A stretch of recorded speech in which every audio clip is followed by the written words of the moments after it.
Hello everyone, welcome back to my channel. আসসালামু আলাইকুম। Primary 23 সালের যে নিয়োগ প্রক্রিয়াটা চলমান ছিল ওটা ইতিমধ্যে শেষ হয়ে গিয়েছে। প্রথম ও দ্বিতীয় ধাপ তো আগেই নিয়োগ প্রক্রিয়া সম্পন্ন হয়েছিল, আর তৃতীয় ধাপও বেশ কিছুদিন আগেই যোগদানপত্র দিয়েছে এবং ওনারা যোগদানও করেছেন। তো গত 15ই মার্চ গণশিক্ষা উপদেষ্টা বলেছেন যে প্রাইমারি দ্রুতই সার্কুলার প্রকাশ হবে। ইতিমধ্যে শূন্যপদের যাচাই বাছাই শুরু হয়েছে। এই যাচাই বাছাইটা শেষ হলে কতটি শূন্যপদ আছে সেটার উপর ভিত্তি করে সার্কুলারটা প্রকাশিত হবে। তো আশা করি আমরা এপ্রিল কিংবা মে এই 2 মাসের ভেতরেই সার্কুলারটা পাবো। আশা করি এপ্রিলের ভেতরেই পাবো, আর মিস হইলে মেতে হয়ে যাবে, আর দেরি করবে না। আর বিভিন্ন নন ক্যাডারের যে পদগুলো 9ম থেকে 12 গ্রেডের, এটা হচ্ছে মন্ত্রণালয় থেকে চিঠি দিয়েছে 7 দিনের ভেতরে কতগুলো শূন্য পদ আছে এটা জানানোর জন্য আর কি। এটা যাচাই বাছাই শেষেই একটা সার্কুলার দিবে, বড় মাপের একটা সার্কুলার আসবে আশা করি। তো আমাদের চাকরি প্রার্থীদের বেশিরভাগ একটা অংশ প্রাইমারি আর নিবন্ধনের আশায় আমরা কিন্তু বসে থাকি।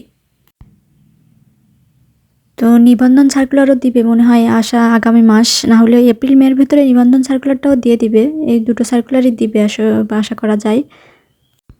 তো শুধু সার্কুলার দিলেই তো হবে না, এজন্য আমাদেরকে কঠোর পরিশ্রম করতে হবে। তো আমি মনে করি সারা জীবন বারবার পরিশ্রম করার থেকে একবার মন দিয়ে একবার কঠোর পরিশ্রম করাই ভালো। বারবারের থেকে একবারে হয়ে যায়, সেটা কষ্টটা কম হয় আর কি। আর ওরকম পরিশ্রম করার ধৈর্যও থাকে না সব সময়। অনেক বয়স পর্যন্ত, বয়স আমাদের বাড়তেছে, বয়স বেড়ে যাওয়ার সাথে সাথে ধৈর্যটাও কমতে থাকে আর কি।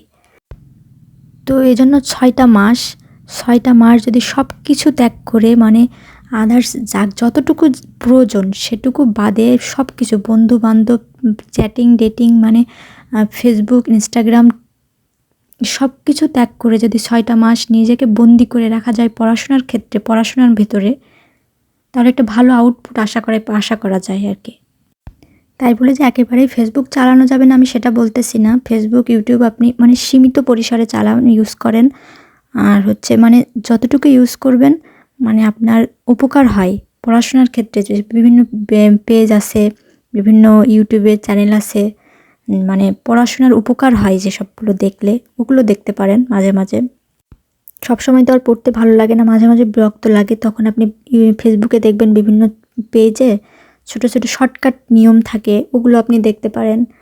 বা জ্ঞানমূলক অনেক কিছুই থাকে, এগুলো দেখতে পারেন। অযথা সময় নষ্ট না করলেই হলো।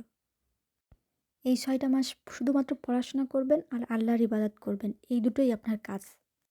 তারপর একটা চাকরি পেয়ে যান, তারপর যা খুশি আপনি তাই করতে পারেন। সারাদিন ফেসবুক স্ক্রল করেন, ইউটিউব ঘাটাঘাটি করেন, যা মন চায় তাই করেন, যেখানে ঘুরতে যেতে মন চায় ঘুরেন, কিন্তু এই 6টা মাস নিজেকে বন্দি করে ফেলেন।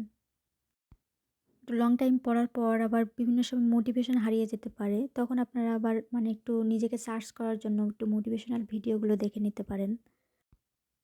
এটা আমার সাথে হয়, আমিও একটু মোটিভেশনাল ভিডিওগুলো দেখি, ভালো কাজে দেয় আর কি। তো এবার একটু প্রাইমারি সিলেবাসটা দেখি।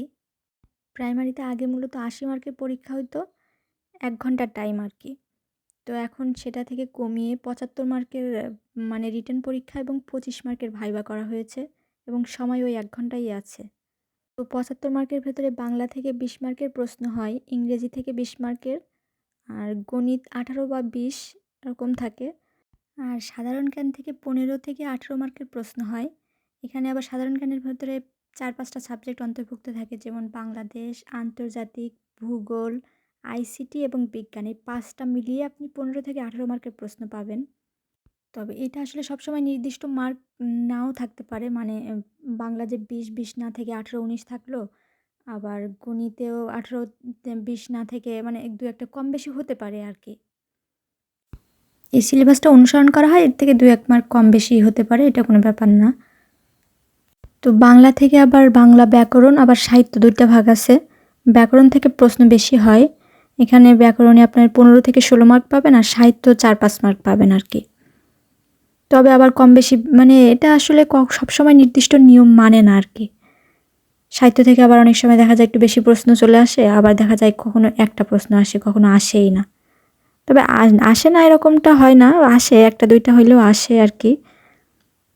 ব্যাকরণ অংশ থেকে কি কি পড়তে হবে এটা একটু দেখি। এখন এখানে হচ্ছে ভাষা ও ব্যাকরণ, বর্ণ, ধ্বনি, সন্ধি, নত্য, সত্যবিধান, ধ্বনির পরিবর্তন। এই ধ্বনির পরিবর্তন থেকে মানে প্রায় প্রতিটি পরীক্ষায় মাস্ট একটা প্রশ্ন আসতে দেখা যায়। এটা ভেরি ভেরি ইম্পর্ট্যান্ট, এটা একটু গুরুত্ব সহকারে পড়তে হবে। আর আছে দ্বিরুক্ত শব্দ, বাক্যশুদ্ধি ও বানান, সমাসকারক। এই সমাসকারক থেকেও আবার বেশিরভাগ সময় প্রশ্ন আসতে দেখা যায়। সমাসকারকটা অনেক বেশি গুরুত্বপূর্ণ, কিন্তু গতবার দ্বিতীয় ধাপে সমাসকারক আমি অনেক অনেক বেশি বেশি করে পড়ে গেছি, কিন্তু এইখান থেকে টোটালি একটা প্রশ্নও আসে নাই। যাই হোক, ইম্পর্টেন্ট হইলেই যে সবসময় আসবে এরকমটাও না, আসলে সব কিছুকে গুরুত্ব দিয়ে পড়তে হবে, এটাই আর কি। তারপর হচ্ছে ধাতু, প্রকৃতি ও প্রত্যয়, শব্দ, বিপরীত শব্দ, সমার্থক শব্দ, পুরুষ, বচন, লিঙ্গ, পরিভাষা, বাচ্য, অব্যয়পদ, এক কথায় প্রকাশ, বাগধারা, পদ প্রকরণ, বাক্য প্রকরণ, উপসর্গ, অনুসর্গ, কাল, জ্যোতিচিহ্ন, আর হচ্ছে পত্রিকার সম্পাদক, ছদ্মনাম, উপাধি, আর মুক্তিযুদ্ধ ভিত্তিক বিভিন্ন গ্রন্থ, উপন্যাস, আর ভাষা আন্দোলন ভিত্তিক গ্রন্থ, এগুলো ভালো করে পড়তে হবে। অবশ্য মুক্তিযুদ্ধ ভিত্তিক গ্রন্থ, ভাষা আন্দোলন ভিত্তিক গ্রন্থ এগুলো থেকে এবার এখন থেকে কম আসতে পারে, আগে এখান থেকে প্রশ্ন আসতো একটু বেশি বেশি আর কি। এখনও যে আসবে না তা না, আসবে, কিন্তু কম আসতে পারে আর কি। আর কবি সাহিত্যিকদের যে ওরা 11 জন আছে, ওই 11 জন ভালো করে পড়তে হবে, আর একটু বেশি বেশি আর একটু এক্সট্রা পড়লে হবে আর কি। খুব বেশি পড়া লাগবে না এখান থেকে। কবি সাহিত্য থেকে যেহেতু প্রশ্ন কম হয়, তো একটু কম পড়লেই হবে। তো 11 জন কবি আগে দেখি। এই 11 জন হচ্ছেন ঈশ্বরচন্দ্র বিদ্যাসাগর, রবীন্দ্রনাথ ঠাকুর, কাজী নজরুল ইসলাম, জসীমউদ্দিন, বঙ্কিমচন্দ্র চট্টোপাধ্যায়, মাইকেল মধুসূদন দত্ত, মীর মশাররফ হোসেন, দীনবন্ধু মিত্র, রোকেয়া সাখাওয়াত হোসেন, কায়কোবাদ এবং ফররুখ আহমদ। এই 11 জন। এই কয়েকজন পড়তে হবে, এগুলো একটু দেখি, এগুলো পড়লেই হবে। জীবনানন্দ দাশ, শামসুর রহমান, হুমায়ুন আহমেদ, শামসুল হক, প্রমোদ চৌধুরী, সৈয়দ আলিউল্লাহ, সুফিয়া কামাল, এগুলোই।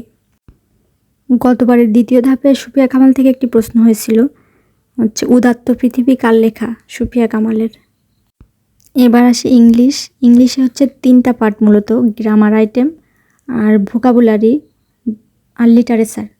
গ্রামার ভোকাবুলারি একসাথে ধরা হয়, তো ভোকাবুলারি থেকে মাস্ট প্রশ্ন আসবেই আপনার। আর হচ্ছে গ্রামার থেকে 13-14 মার্কের প্রশ্ন হয়, ভোকাবুলারি থেকে 6-7 মার্ক, এবং লিটারেচার থেকে 1 বা 2 মার্কের। গতবার দ্বিতীয় ধাপে হচ্ছে এরকম 1-2 মার্ক ভেবে আমি আসলে মানে সাহিত্যটা স্কিপ করে গেছিলাম বলতে মানে বিসিএসের কোশ্চেনগুলোই পড়ছিলাম শুধু, ওভাবে করে গুরুত্ব সহকারে মানে পুরো বই ওভাবে পড়া হয় নাই। তো দ্বিতীয় ধাপে 3-4টা প্রশ্ন চলে আসছিল। যাই হোক, গ্রামার আইটেমগুলো দেখি। এবার হচ্ছে parts of speech, right form of verb, tense, preposition. এখানে parts of speech, right form of verb আর প্রিপোজিশন থেকে প্রশ্ন আপনার মাস্ট হবেই। ভেরি ভেরি ইম্পর্টেন্ট এই 3টা টপিকস, আপনাকে পড়তেই হবে গুরুত্ব সহকারে। তারপর আসি verb, gerund, participle, number, gender, এগুলো থেকেও প্রশ্ন হয়, কিন্তু ওই যে রাইট ওই 3টা থেকে টপিকস থেকে মানে প্রশ্ন হবেই must. Voice change, narration, correction, spelling, synonym, antonym. এই যে সিনোনিম অ্যান্টোনিম, এখান থেকে মানে চিরন্তন সত্যর মতো আর কি, প্রশ্ন হবেই মাস্ট, মানে এটা অনেক গুরুত্ব সহকারে পড়তে হবে। তারপর আসে idioms and phrase, one word substitution, proverb, translation, transformation sentence, degree, article, clause, আর আছে লিটারেচারটাও গুরুত্ব দিয়েই পড়তে হবে। আসলে এখনও চাকরি পাওয়া অতটা সহজ নয়, এজন্য মানে কোনো কিছুকেই কম গুরুত্বের সাথে দেখলে হবে না, সব কিছুকেই গুরুত্ব দিতে হবে আর কি।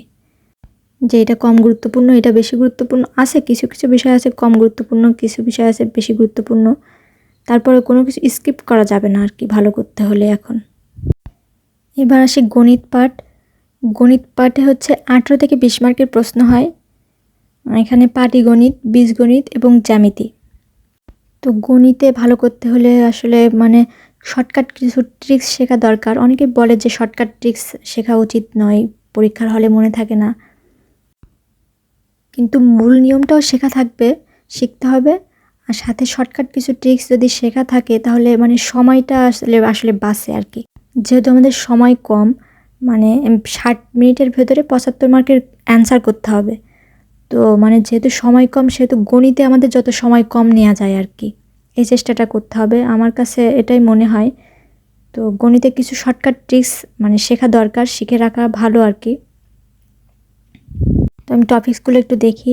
এখানে বাস্তব সংখ্যা, শতকরা, লসাগু ও গসাগু, ঐকিক নিয়ম, অনুপাত ও সমানুপাত, ধারা, বয়স, গড়, লাভ ক্ষতি, সুদ কষা, মান নির্ণয়, উৎপাদক, সরল সমীকরণ, সূচক ও লগারিদম। জ্যামিতি থেকে আছে হচ্ছে রেখা ও কোণ, ত্রিভুজ, চতুর্ভুজ, বৃত্ত, যে বেসিক যে সূত্রগুলো, পরিমিতি, ত্রিকোণমিতি। ত্রিকোণমিতি থেকে আসলে প্রাইমারিতে প্রশ্ন আসতে দেখা যায় না, ওটা না করলেই হবে, স্কিপ করা যাবে। এবার আসি সাধারণ জ্ঞান। এই সাধারণ জ্ঞান বিষয়টাতে আসলে অনেকগুলো বিষয় মিলে মানে 15 মার্কের প্রশ্ন হয়, 15 বা 18 রকম। তো 5টা সাবজেক্ট পড়ে তারপরে এই 15 মার্ক ক্যারি করতে হবে।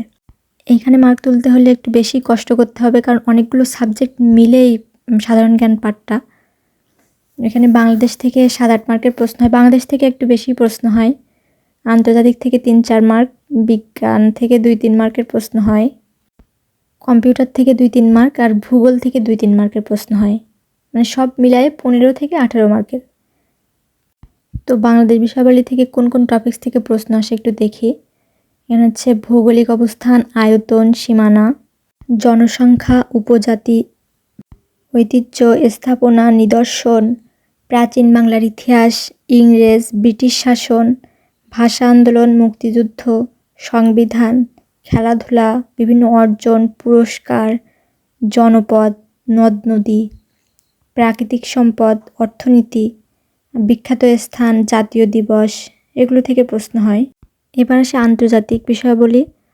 এখান থেকে হচ্ছে ভৌগোলিক উপনাম, সীমারেখা, প্রণালী, দ্বীপ, সাগর, মহাসাগর, চুক্তি, সম্মেলন, সংগঠন, সংস্থা। এই যে চুক্তি, সম্মেলন, সংগঠন, এগুলো হচ্ছে মানে সাম্প্রতিক থেকে এখান থেকে বেশি প্রশ্ন করা হয়। দেশ, মুদ্রা, রাজধানী, জাতিসংঘের অঙ্গ সংগঠন, পুরস্কার, খেলাধুলা।